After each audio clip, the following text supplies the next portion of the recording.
Welcome, everyone. Thank you for joining us for tonight's program, Let's Go Electric, Safer, Faster Induction Cooking. My name is Helen Liu, and I am the Programming and Partnerships Manager at Cary Library. Before we begin, I want to take a moment to thank the Cary Library Foundation. Their support enables us to bring programs like tonight's event to you. This program is being recorded and will be posted to the library's YouTube channel. If you have any questions, please put them into the Q&A. Now I'd like to introduce our guests. Katie Walters, the owner and operator of Two Aprons Cookery. She has been teaching cooking classes out of her home, first in London and now in Lexington for nearly 8 years. In her past lives, she has done a bit of catering, co-authored a cookbook titled Some Like It Hot, and put some time at America's Test Kitchen in Boston. Diane has been a leader in the Lexington Public School Green Teams for the past 7 years, involved in establishing composting, waste reduction, improved recycling at the elementary, middle, and high school levels. She presents to students, teachers, and the public, promoting the concept of zero waste and the steps to get there. She is also a member of the town's Waste Reduction Task Force and the LexCAN Programs Committee, which focuses on bringing to the public environmental educational events designed to inspire them to take action against climate change. Ricky Papel is the chair of the Lexington Climate Action Network, formerly the Global Warming Action Coalition, a group formed in 2005 to address climate change. She has been involved with this group since 2006. Ricky is also a member of the steering committees of Lexington Living Landscapes, Clean Heat Lexington Alliance, and Sustainable Middlesex. Thank you, Katie, Diane, and Ricky for joining us this evening. We'll now pass the mic to Ricky. Thank you, Helen. And on behalf of the Lexington Climate Action Network, or LexCAN, I'd like to welcome you to this evening's event, Let's Go Electric. I also want to thank Cary Library for co-hosting many LexCAN events. LexCAN's vision is to envision communities of informed, engaged citizens who strive for sustainable and equitable climate solutions that protect living systems for future generations. So while this event is about learning how to cook with induction stove, it is also about addressing climate change. Climate change touches on many aspects of our lives, and we can each choose to be part of a climate solution. This solution, induction stoves, falls under the goal of electrify everything. By transitioning away from burning fossil fuels to using electricity and simultaneously cleaning the grid, we will have made a necessary step in confronting the challenges of climate change. LexCAN has many upcoming events. I will post our website in the chat so you can check LexCAN's calendar and resources. And if you put your email in the chat, we will sign you up to get our notices about upcoming events. 2 exciting new programs that LexCAN is doing is Energize Lexington and Earth Day in May. On May 14th, many people in town will open their homes and yards to demonstrate sustainable practices, such as induction stoves. Thereby, you will have the opportunity to go to people's homes and watch them use their induction stoves and ask them questions about their experiences. Please note that LexCAN has also donated an induction cooktop to the Library of Things at Cary Library. Please go take it out as many times as you want. Now I will turn the program over to Diane Pursley. Thank you, Diane. Thank you, Helen. Okay, I'm going to start by sharing my screen. Is that, Katie, can you see this? Yes. Okay. Yeah. 1 second. Hello, my name is Diane Pursley. We're so excited to be here tonight to talk about and demonstrate induction cooking. So let's get started. Here is the roadmap for our evening tonight. So we're going to start talking about the dangers of gas stoves, and then we're going to try to scientifically demystify the induction stove. Then Katie will talk about her personal and professional experiences using induction. We'll share a short video of a professional chef talking about induction, and then we'll do a live demo of induction cooking. So why not choose why not choose a gas stove? Starting with the big picture, why choose to be reliant on fossil fuels in 2022? In addition to the greenhouse gases and the air and the water pollution, fossil fuels are non-renewable. So once they're gone, they're gone. So unlike renewable energy sources like solar and wind. There's been a lot of press within the last few months about the dangers of gas stoves in our home. This focus was a result of a study released by Stanford's Woods Institute for the Environment. In summary, Stanford researchers found that gas stoves emit more methane than once thought, and 75% of the emissions occur while the stove is off. While cooking, stoves also emit dangerous levels of nitrogen oxides, which is a toxic air pollutant. So from the climate perspective, remember, natural gas is mostly methane, and methane is a particularly potent greenhouse gas because of its global warming potential, estimated at 82 times as great as carbon dioxide. The Stanford study reveals that the methane leaking from natural gas burning stoves inside US homes has a climate impact comparable to the carbon dioxide emissions from about 500,000 gasoline powered cars. And from a health perspective, methane also threatens air quality. Exposure to methane causes respiratory illnesses and sometimes death. Further, the study measured nitrous oxide released during cooking and found that emissions exceed the EPA health guidelines for 1 hour exposure within minutes of use.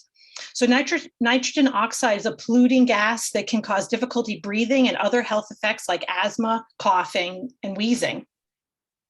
So over 1/3 of US households, more than 40 million homes, cook with gas today. And those gas stoves are located in living quarters. So because so much methane is leaking when the stove is off, the existence of these stoves is driving the emissions, not even how much they're used. So why not reduce the risk entirely? Switching to electric stoves will cut greenhouse gas emissions and indoor air pollution. So now we made that case. What is induction? What is happening here? Why is it so fast? You'll see in a few minutes how fast it is. And I'm going to ask you to go back to your physical science class. Here's a diagram. Basically, we're all used to thermal conduction, where the heat is transferred from the heat source to the pan through the air. So when you think about all that heat transfer and heat loss necessary for that method, it's very inefficient. With induction, the process is much more direct. There's an electric magnetic coil that creates a magnetic field. When that field hits the metal of the pan, an electric current is created, which spins inside the pan, causing the pan to get hot because of the resistance. So now the hot pan heats up the contents so much more quickly.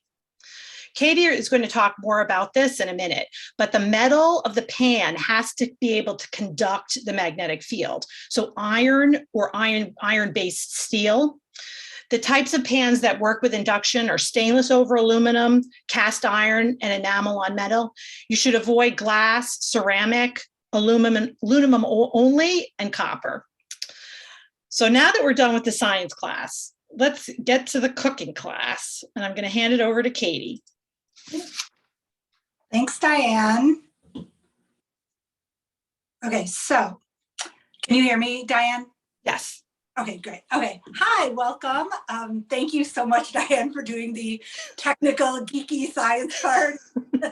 You've left me with a fun cooking part. So I'm going to start by talking about what I love about induction, what's great about induction. So it is quick, it's powerful. So for example, like heating water, I can heat water for pasta in like 6-ish minutes. And that's, yeah, I mean, it's very quick. You can just, go up to the high setting, and some models even have this blast setting where it'll like go really quickly to a really hot setting. So it's powerful, heats quickly. And it's also very responsive to little incremental temperature adjustments. So, you can go from a boil to a light simmer. And I'll show you this when I'm making the soup very easily. It's quick and responsive. So you're not just, like with gas, it can be a little clunky where, you turn it down, but you're not quite sure if it's the right adjustment. Like with an induction, it usually has a numbered system. So it's like 0 to 10, with 0 being the lowest heat, 10 being the highest. So you really just play around with these numbers, like 5 is the middle. So you can do these little incremental adjustments pretty easily. The other thing that I love is that cleanup is super easy. So you can see it's a very sleek looking glass top on most of them. And you can just take a rag and, easily get things off. You don't have these burners or coils where food's getting stuck in it. Furthermore, like if you're cooking with gas or standard electric, you have to wait until it's cooled down to get in there. And by that time, things, especially if you're cooking eggs, those could really gunk up your cooktop. When you're cooking with induction, once you're done, or even while you're kind of cooking, you can just wipe that off. Like, yes, the surface does get warm and hot, but if you have a like dish rag under your hand, it's really easy to do and you're not going to burn yourself. So I love that I can kind of just clean as I go, and it's a lot easier. The other thing, safety. So as I mentioned, it does get warm. Like some people do have heard that, oh, induction doesn't get hot, it stays cool. It does get warm, but it's never going to be burning hot. So, if I had just cooked with this, this is one of the like cooktops, or burners rather, if I had just finished cooking, I could go like that and it would be hot. I wouldn't want to hold my hand on it, but I also could go like that without burning my hand. And furthermore, it'll cool down very quickly. I would say in just a couple minutes, it will be just, warm to the touch. So it's very hard to burn yourself with an induction cooktop. The other safety feature that I think is really nice is that it can't accidentally turn on without a pot on the burner. So you're never going to have, like with standard electric, you could turn on a coil and have it like red hot without a pan on it. Someone could burn themselves, or, you're just wasting electricity, or same thing, have your gas running. With this, you have to have a pot and pan because it's electromagnetic. It's never going to work unless the pan is on top. So I think that's a pretty good safety feature. Other things that are great about induction, the temperature of your overall kitchen, if you're cooking with gas, especially, you have those flames going, that's generating a lot of heat. And it can just make your, kitchen, very hot. You're sweating. Well, if you have induction, it doesn't kick off all that heat. It's a very efficient method where, as Diane explained, it's going from the coil right to the pan. There's not a lot of heat that's being wasted and dissipated into your kitchen. So that's really nice. And then also similar to that, induction cooktops require less ventilation just because of that. It doesn't kick off as much heat that you have to ventilate out. It also, I believe, it's less CO2 as well. So you still should have a vent, but it doesn't need to be as rigorous as the type you would need for gas. So those are the great things about induction. Now we're going to get into some tips. If you are, interested in getting induction, what are some things you should be thinking about? So one of the things is, and Diane touched upon this, is making sure your pots and pans are compatible. So I have to say, I've had this cooktop for almost 10 years. When I first got it, it was a little more difficult to find pots and pans. I have to say in the last 10 years, it's so much easier. And also things like cast iron, enameled cast iron, like we said, all those work with it. So bottom line is more pots and pan types work with induction than don't work with induction. And the easiest way to test is if you're going to the store, bring a magnet with you and just test it, because some pans will explicitly state induction compatible, a lot don't. So you're just going to take your magnet and then as long as it sticks, you're good. So when I was shopping, whenever I shop for pots and pans, I just throw this in my purse and test. That's your good test. The other thing to consider is the different manufacturer and the different models. Like there's, I think like 30 different manufacturers now making induction.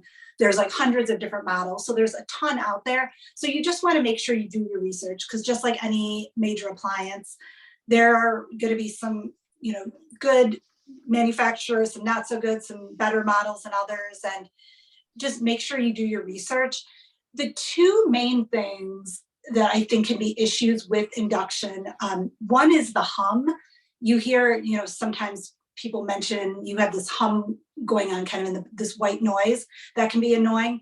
I have to say, like for my cooktop, and this is a G profile, I don't really notice it, but with the portable cooktop that I'll show you guys later, that, you know, like the type you can borrow from Carrie, and it might just, again, be models. But my plug-in induction cooktop does make a pretty loud hum, but again, it's just like a portable one, so I don't really care that much. Another way, if you do have one that tends to hum, if you use heavier pots and pans like cast iron, that will reduce the hum too. But again, it does kind of depend on the make or model, but it's something you might want to just make sure the type you're getting doesn't do that. And then the other thing too is the quickness. Like my G profile, I think, is super quick. I've also cooked on, I think it's a Frigidaire, that's been pretty quick. But I have cooked on like a model or two, and they've been pretty like nice brand, you know, top of the line brands. And I just don't think they're as quick as this. So you just want to make sure to, like, I love having something quick. So if that's important, just make sure when you research it, it has that functionality. Another thing that's kind of been prohibitive, I think, to people getting into induction is the cost. So it does tend to be higher than gas or standard electric, but prices keep coming down for induction. So, you know, you should check it out. And there are different many different, you know, models at different price points. So it's, you know, it shouldn't be too cost prohibitive.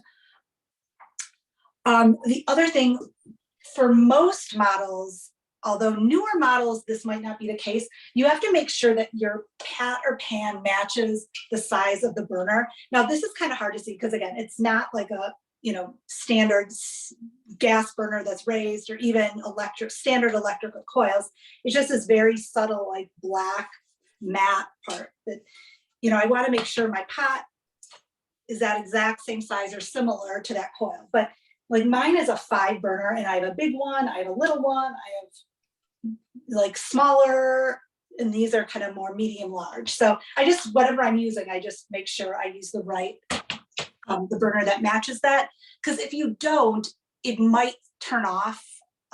Like if you use too small of a pan on a bigger burner, it can just shut off because malfunction, again, depending on your model.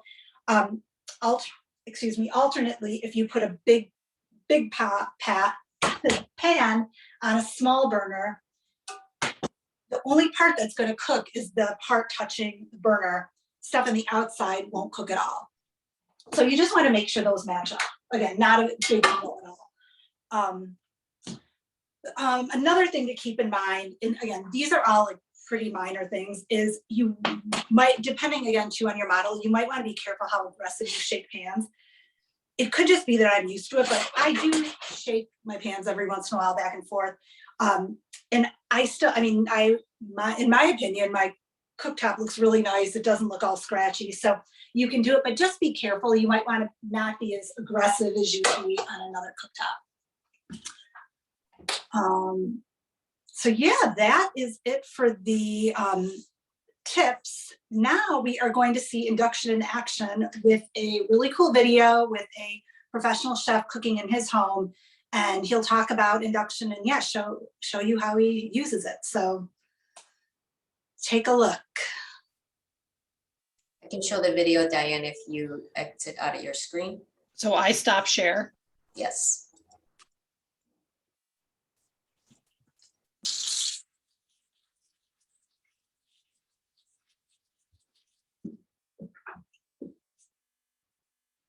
Okay, so I hope you enjoyed that video. Just watching him chop things alone was worth it. So now we are going to see induction in action. So I am going to make a curry spice tomato and chickpea soup, so you can see how soup is cooked on induction. And then I'm going to do pad thai, which typically you would do in a wok, but I'm going to show you how to do that kind of cooking on induction as well, rather than using the flame. So I'm going to start with medium saucepan, and I'm putting it again on my medium burner. So I'm going to be cooking over medium heat to start. So again, a lot of induction cooktops do have this electrical panel where you do your turn it on and control the heat. Some do have knobs as well. So again, mine is like 1 to 10, which is pretty common. So I do it at a 5. And I'm going to add a little vegetable oil to that.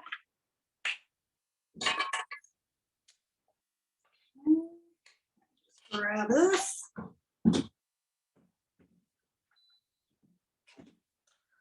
So that's going, and now we're going to add some onion and red pepper.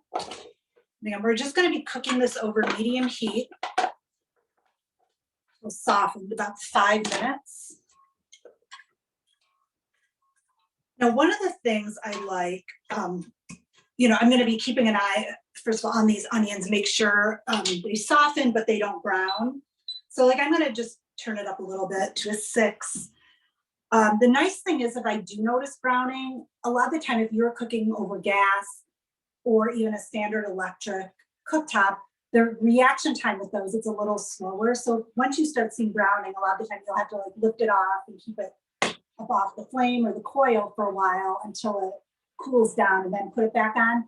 But because induction is so responsive, you really, if I see the browning, I just press the button and bring it down to like a medium low. I don't have to lift it off the cooktop, and it will adjust that quickly. That it'll pretty much immediately stop that browning. So we have that going. We're going to add a little garlic to that once that's done. You'll notice with this recipe and with the pad thai, and I think the guy in the video mentioned it too, cooking can go a lot quicker when you have induction. So it really is good, especially if you're new to induction. Prep most of your ingredients beforehand, because things can go boom, boom, boom really quickly. So, and obviously, like for this class, the focus is on the cooking, not the prep. So I prepped everything ahead of time, but especially you'll notice for the pad thai, it's just like you cook one thing for a couple minutes, another thing. So you do want to have things kind of prepped until you get the hang of your induction cooktop.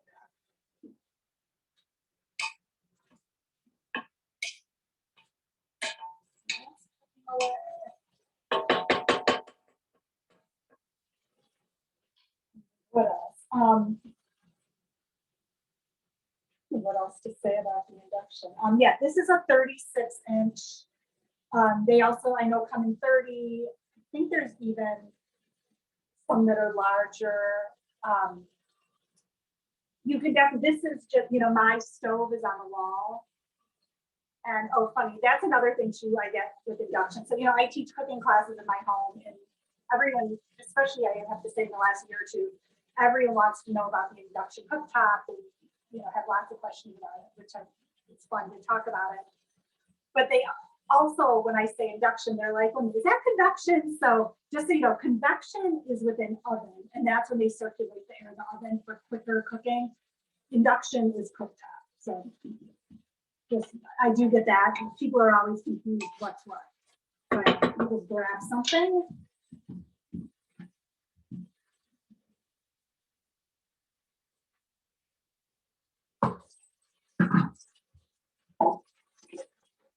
Okay, just getting the noodles soaking for the pad thai.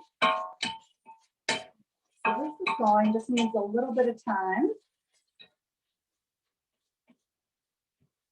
So yeah, this is a really nice soup. It's vegetarian. It has, we'll put coconut milk in it, curry powder, so it's got some really nice flavors. We have red pepper. You can also put jalapeno in it too if you want. It'll have a little tomato, chickpeas. But again, you could use, white beans if you want to. It's pretty forgiving.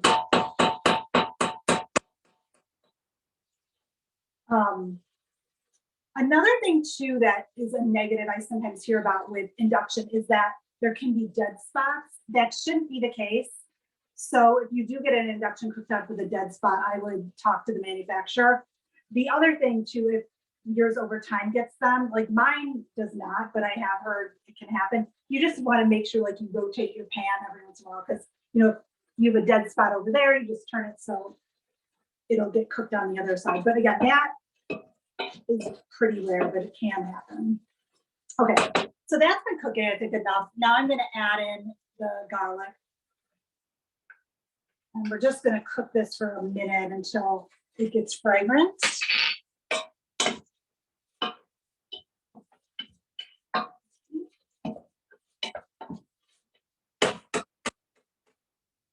Now we're going to add in a bunch of good stuff.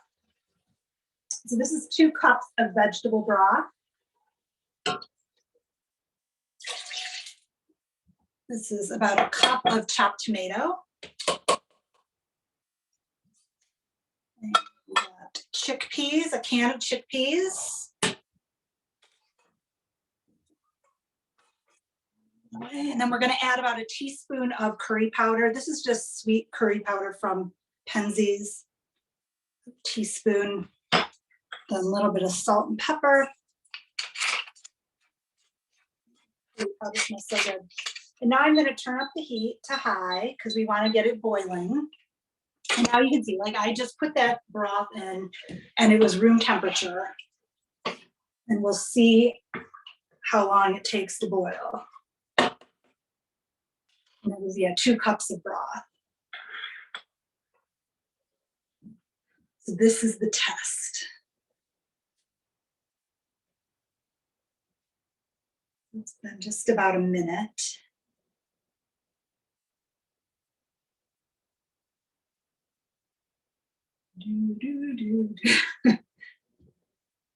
Yeah, I mean, I can hear it starting. And So Katie, do you know what wattage your burners are? I have no idea. You said it's a G profile. The G profile, yeah. Is there any other model information on there? I could look it up, or somebody could look it up. Somebody was curious about what the wattage of your burners. Yeah, I really do not know. And I'm looking like there's not a, I'm sure, I think the model number stuff is like underneath. Okay. Because it's cabinets, and then I think, or, I have the manual, so I could, trying to think if anyone has any questions. Yeah, I can. Oh, sorry. Somebody was asking about you touching. Hang on, it's boiling. So that was like 2-3 minutes. So. Oh, it's boiling. Okay. Yeah. So I'm going to turn that down to a simmer. And actually, I'm going to move it to another burner so you can see the pad thai better. So anyway, okay. So sorry about that. What were you saying, Diane? People are asking about your touching the rim of the pot. So the whole pot didn't get hot. The pot, I think that get the temperature of the pots, I'm not sure, but I don't think it's any different than other cooking methods. Cause I have to say, like, I was cooking with cast iron today and it was hot. Like the, edges were hot. This, I think, cause it's only been on for like 5 minutes. And I think different cooktops too. Like this is still very cool. So I don't know if there's a difference in the rest of the podcasts. One thing, if there's like the flame around, then yeah, it's the bottom, but the handles still will get hot on mine. So. Okay. Okay, so now we're just going to let that simmer for a little bit. And again, one of the things I do notice too, so once I get it to a boil, I want to just simmer it now for about 10 minutes on medium low heat, just a gentle simmer. I find with the induction, if you go just right from high to medium low, which is like a 3, it can stop boiling because again, that's such a quick change. Whereas if you have just regular electric and go down, it takes a while for it to get actually cool down. So with induction, I notice I kind of incrementally go down, like, bump down until I get to medium low, and then I'll keep it at medium low. I hope that makes sense. Okay, so now pad thai. So let me just pull over all these ingredients. We have eggs, we have shallots and garlic. We're going to do it with shrimp tonight. I think that's all our goodies. Okay, I'm just going to turn this on. So we are going to cook this, and again, this goes very quickly once all the prep is done. We're going to do medium high. So yeah, so you can hear, I don't know if you can notice, there is a little bit of a buzz on that, but again, I don't even pay attention, notice it now. And with pad thai, I think I mentioned this before, you'll, it's usually in a wok, which for a wok, you really need the flames because it cooks up on the sides. You're never going to get that on induction. So in my opinion, it's not even worth it to use a wok on induction, although I think you can do some flat bottom ones. But I just prefer using a heavy pan with a big surface area at the bottom that'll cook things really nicely. Okay, so we're gonna get that going. I'm gonna check on my noodles. Those are good. Because yeah, this is gonna go very quickly once it cooks. Okay. So I'm gonna add in garlic. This is garlic and shallots. You don't want to cook them too long. They'll burn. So this goes really quickly. Just kind of till they have a nice aroma. Now we're going to add eggs. So we're going to do 2 eggs, crack them in there. Basically just do a light scramble.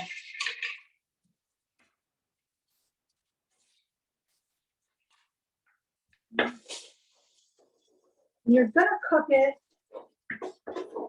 until it's not quite cooked all the way through, but just kind of lightly scrambled. Okay, that's what I want. Now I'm going to add in the shrimp, and I have bean sprouts, green onions, and peanuts, chopped peanuts. And I am just going to cook this now over medium high until the shrimp is cooked. And at that point too, the bean sprouts will be a little wilted.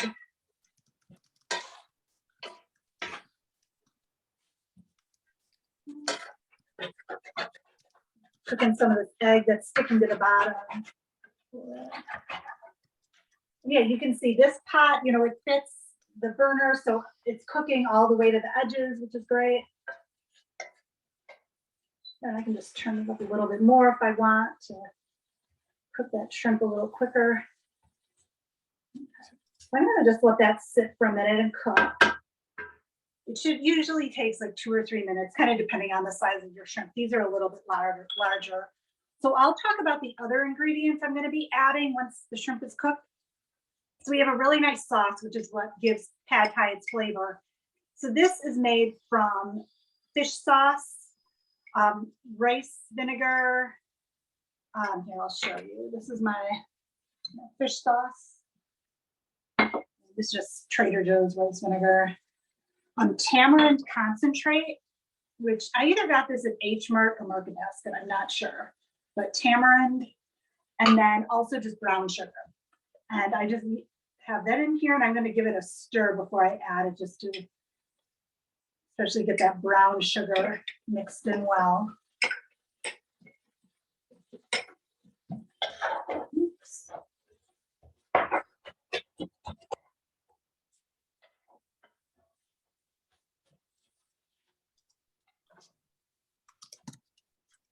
And the shrimp should, before we add the noodles and the sauce, the shrimp should be mostly cooked. If it's a little underdone, that's fine because it's going to keep cooking, but you want it pretty much cooked through. So now I'll talk about the noodles. So these are rice noodles, like medium size. And again, you want to soak them in warm water.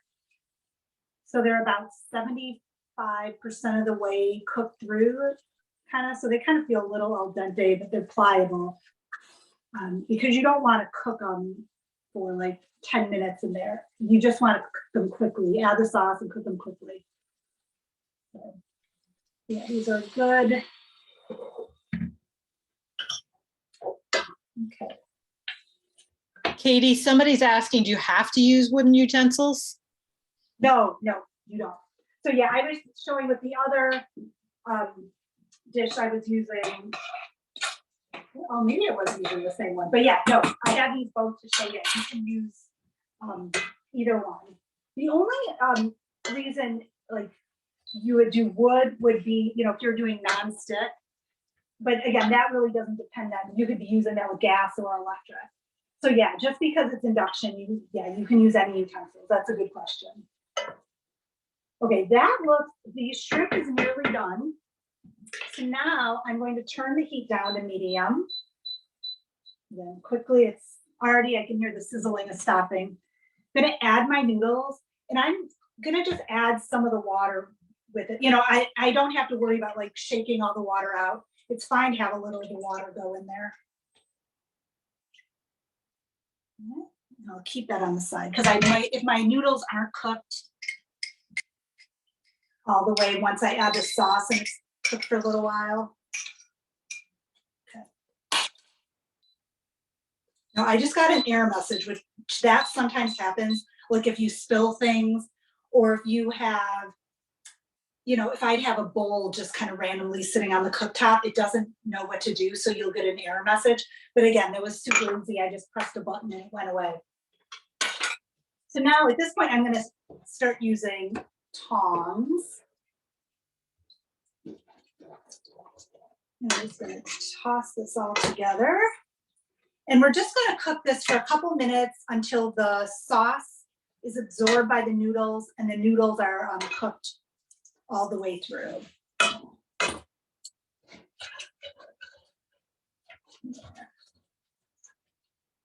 Just making sure I pick up all that good stuff at the bottom, all the shallots and garlic. Okay, so we'll just let that sit for a little while. The soup now has been simmering. So now we can add, it's been about, I think it's like 5 minutes or 10 minutes. Hang on. So now we can finish that off. So, pardon the extreme close-up. So I'm going to add in some coconut milk. And I love my little half spatula, which gets in these cans so easily. I'm going to add in a whole can of coconut milk. I'm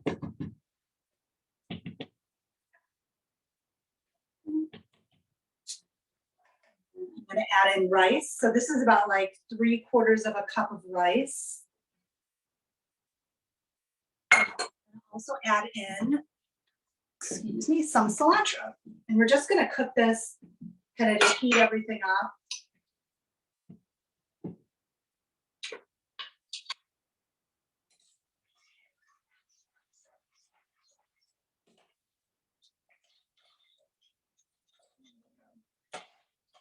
Katie, as you're cooking, can you think of some pros and cons of electric induction versus standard electric? Oh gosh, yeah. Yeah. Think of the whole pyramid of cooktops. You have your, I would say, standard electrics at the bottom, and then I think induction is better than gas. But a lot of people do think gas is better. I think induction is way better, and more people are converting. And I think with the right induction cooktop, they're equitable. But yeah, with like a standard electric, it is so unresponsive. You have those coils that get dirty and are like red, burning hot. I've never I had electric at my house before I moved here, and I hated it. So yeah, I can't. I used to cook on gas, and I enjoyed gas, but I never enjoyed electric. I think the point about the heat is the big difference, where, as you were mentioning, you turn off an electric stovetop, traditional, and it's hot for like 5 minutes at least afterwards, which causes problems. You can't clean it as quickly. You've got, you could burn yourself. You can't use it. Like you just, you switched burners easily. If you want to just leave the pot on there, you can't because it's so hot. There's a lot of issues with that heat and then the energy efficiency. I found. Yeah, it takes forever too to like boil water. Everything is just so slow on it. Like it takes a really long time to heat up. So you have to start, like I was at my mom and she had electric and I was like, oh my God, I have to plan to like boil water a half hour before I need it. Like it's crazy. So I have finished the dishes. So here, I'll just put them up so people can see. So here's the pad thai. Sorry, that's kind of heavy. So it'll be. And then I will serve that with a little bit of, again, put some cilantro on it, probably serve it with some lime wedges. And then here's the soup.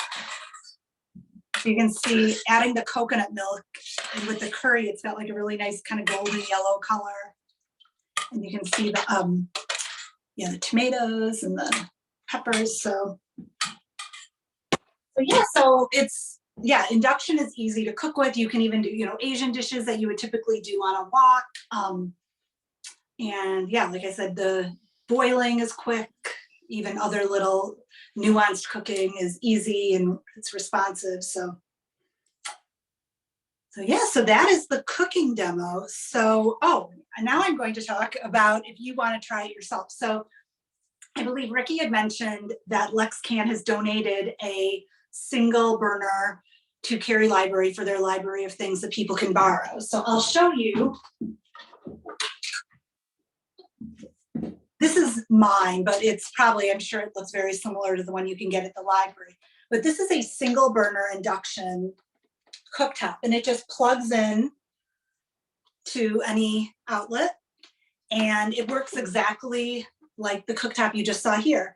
So it's really great for many things.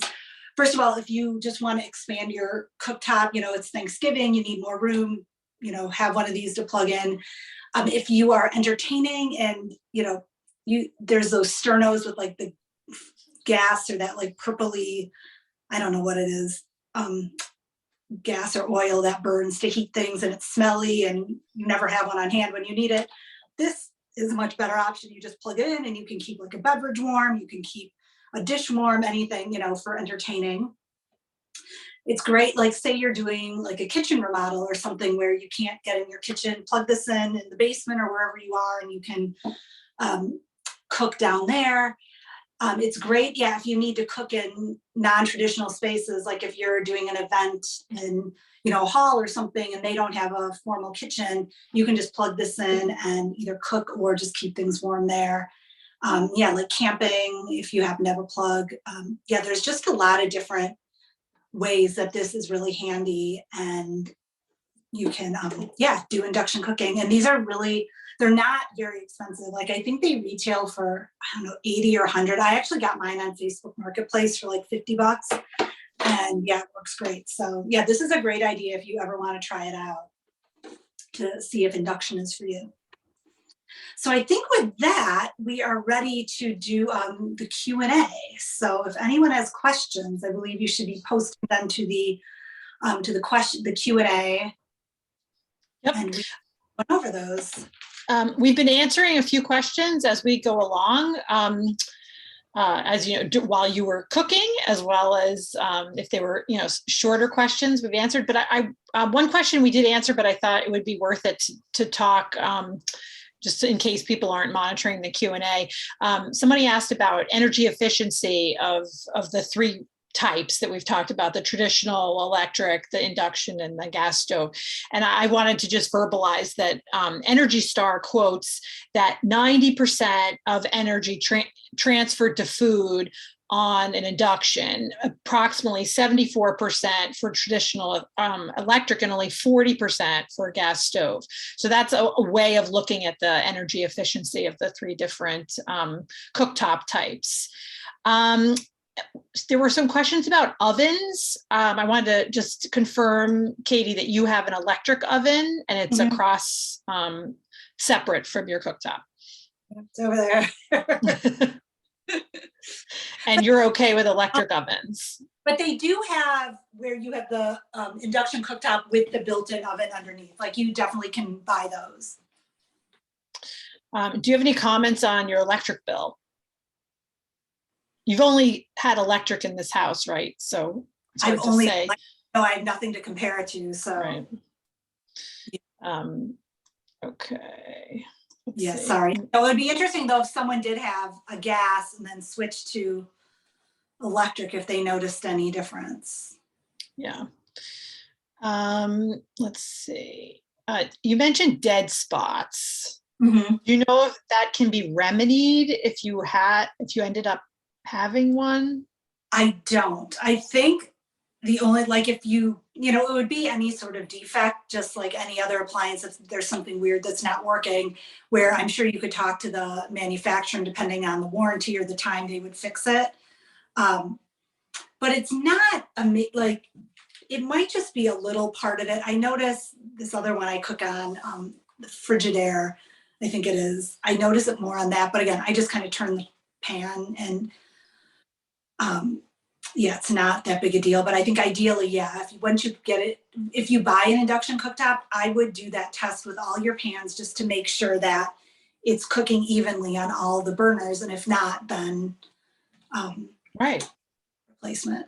Because yeah, it do that. Yeah. There's a question about radiant cooktop. Do you know anything about a radiant cooktop? No, I do not. I don't know what that is either. Yeah, not sure what that is. Yeah. Okay. Any other questions? Let us know. There is a question about incentives. I'm assuming they're like rebates is the question, like rebate incentives for induction cooktops. I'm not sure if Marcia would know about this or Ricky. I just Googled it a little bit and it seems like there might be through Mass Save. So if I were you, I would definitely look that up. It seems like I found a listing and it did have induction cooktops on there, but you probably should verify that. Yeah. Any other questions? I can check that some people were putting stuff in the chat too.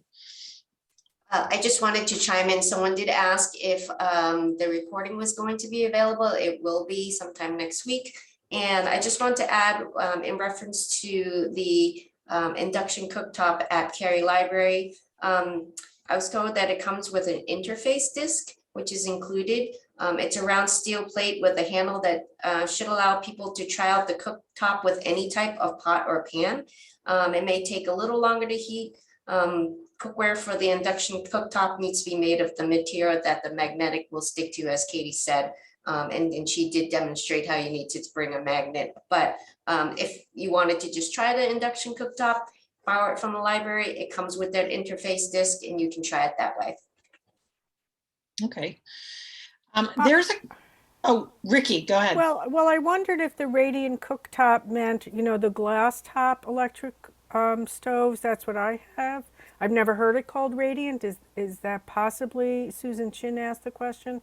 I don't know if that's what she meant, because it kind of looks like an induction stove, but it is not an induction stove. Okay.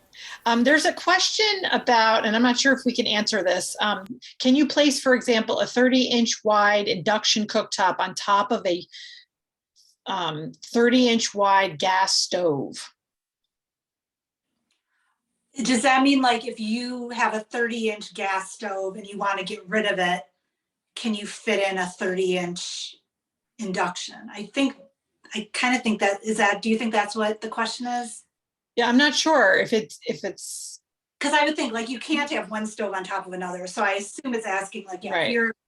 if you currently have 30-inch gas, can you replace with 30-inch induction? Yes, you can, because I actually, yeah, I did that.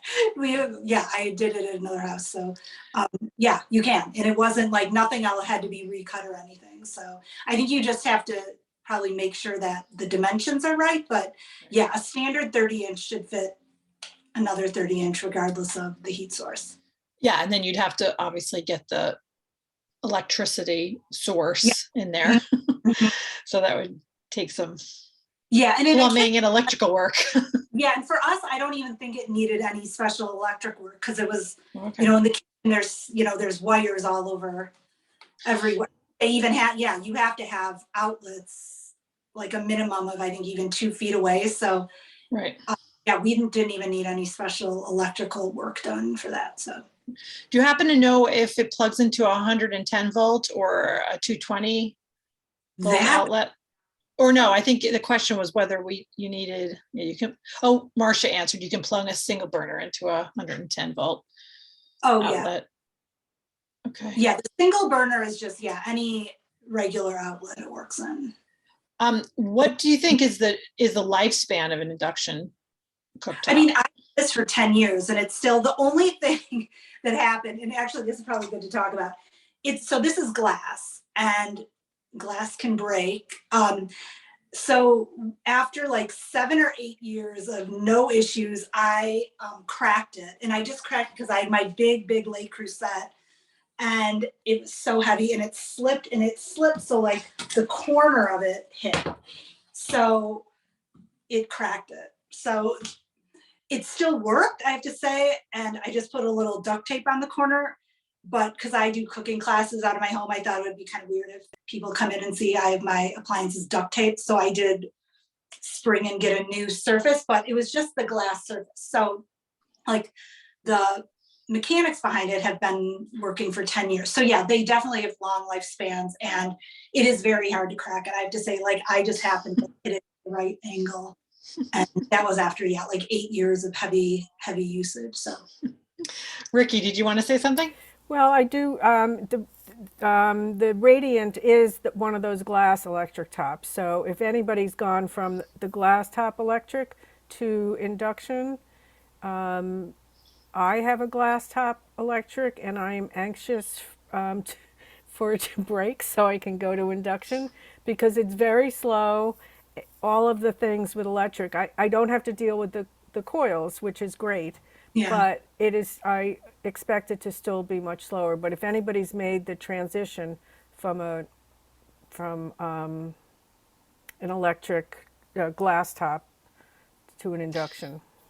Well, I have an electric glass top as well. And as I mentioned earlier, I think the biggest, from what I'm, hearing the induction, the biggest difference is that heat. I mean, because it is flat, so you can clean it, but you have to wait till it cools off. So it's nice. It's not like the real electric coils where you have to pull them out and clean it. It's a glass top, but you have to wait until it cools down. And like depending on how old your model is, it's slow to get hot.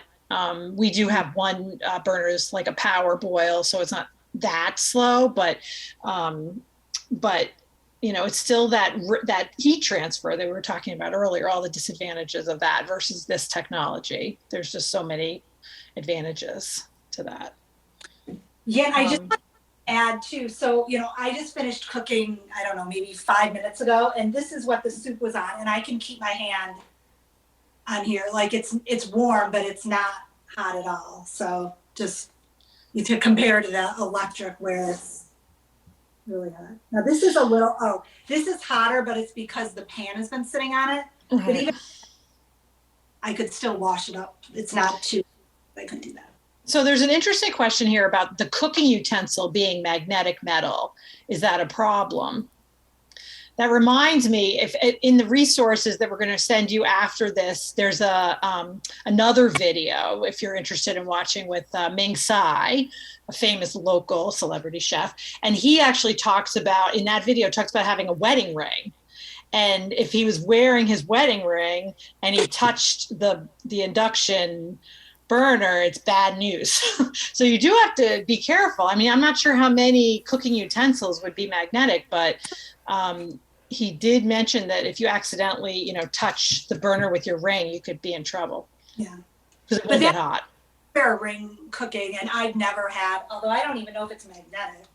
I don't think it's magnetic, but I don't know what kind of ring he had, but but I was just looking around to see if any of my utensils are magnetic. This is, and I use the fish scraper, fish spatula, and I use this on my induction, and it's not, it doesn't get pulled in with the magnet. Like, it's a magnetic reaction happening, but I don't think it's like, you can still move the pots and pans, so it's not like a magnet pulling it down. So yeah, it's not like you put this in your pot and you can feel it being pulled by a magnetic pull. It works the same as any other spatula or any other spoon.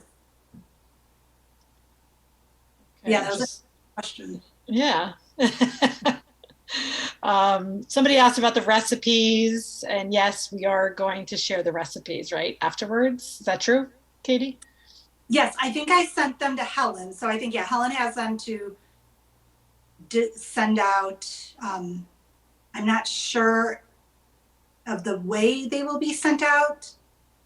Yes, I will send them out when I do a recap and send out the link to this recording, along with the resources that Diane mentioned. Okay, and I guess I see one more question, and please, if others are looking at the questions, I missed something, chime in, but I had one other question about ratings for induction cooktops. Do you have anybody have any go-to sources for their ratings? And how to know, as you mentioned earlier, you were talking about the quality and the different pros and cons of different brands. Do we have any good sources we can recommend? I mean, I would just say the like Consumer Reports, if you can access that. I'll just usually Google and then, different websites, sometimes like the Spruce or like if Cooks Illustrated, if they have any of that would be a great source if they've reviewed that as part of their equipment. And then, yeah, I mean, if I'm buying from like AJ Madison, I'll look at their website and see the reviews. So yeah, I don't usually rely on just one source. I will kind of look at a few and see what. Marcia just mentioned Wirecutter, the New York Times Yeah. source. That's another good one. Yeah. Okay.